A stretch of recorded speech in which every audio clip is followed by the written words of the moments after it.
Hello, मी आहे प्रिया. आज होता वर्कआउटचा डे 2.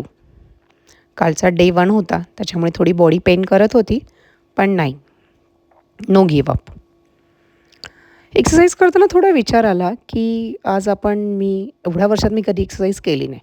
वॉकिंग कितीही करू शकतो, पण ही एक्सरसाइज मी कधी केली नाही. तर एक्सरसाइज करण्याचं तर मेन उद्देश तर माझ्या वडिलांकडे बघून. माझे वडील अजूनही डेली एक्सरसाइज करतात.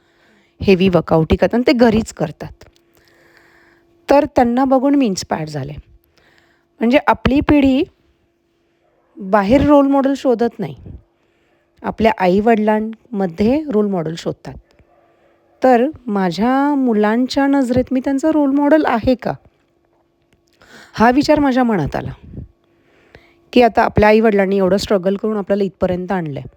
सो प्रत्येकाच्या नजरेमध्ये माहिती नाही, पण माझ्या नजरेमध्ये माझे आई-वडील रोल मॉडेल आहेत माझ्यासाठी. तर तेच रोल मॉडेल मी माझ्या मुलांच्या नजरेत आहे का? हा एक प्रश्न माझ्यासमोर निर्माण झाला होता. कारण की आजकाल हे बॅटमॅन, सुपरमॅनच्या जगामध्ये आपली मुलं आपल्याला रोल मॉडेल मानतील का? सो मी म्हटलं का नाही मानतील? तसं जर मी बिहेव केलं रोल मॉडेलसारखं, घर सांभाळून, त्यांचा अभ्यास, माझा जॉब, हे सगळं करून मी माझी हेल्थ सांभाळते आहे, तर बट ऑब्व्हियसली मी त्यांच्या नजरेत त्यांची रोल मॉडेल बनवू शकते.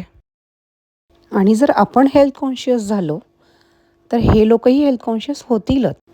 त्यामुळे मुलांना शिकवण्यासाठी पहिलं स्वतःला आपल्यालाच शिकणं खूप गरजेचं आहे. चांगल्या सवयी आपण स्वतः अंमलात करणं खूप महत्त्वाचं आहे.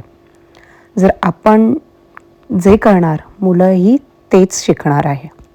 आणि एक दुसरी गोष्ट म्हणजे अशी, की गेल्या मागच्या 20-25 दिवसामध्ये माझ्या बहिणीच्या लग्नासोबतच भरपूर काही गोष्टी माझ्यासोबत घडल्या होत्या.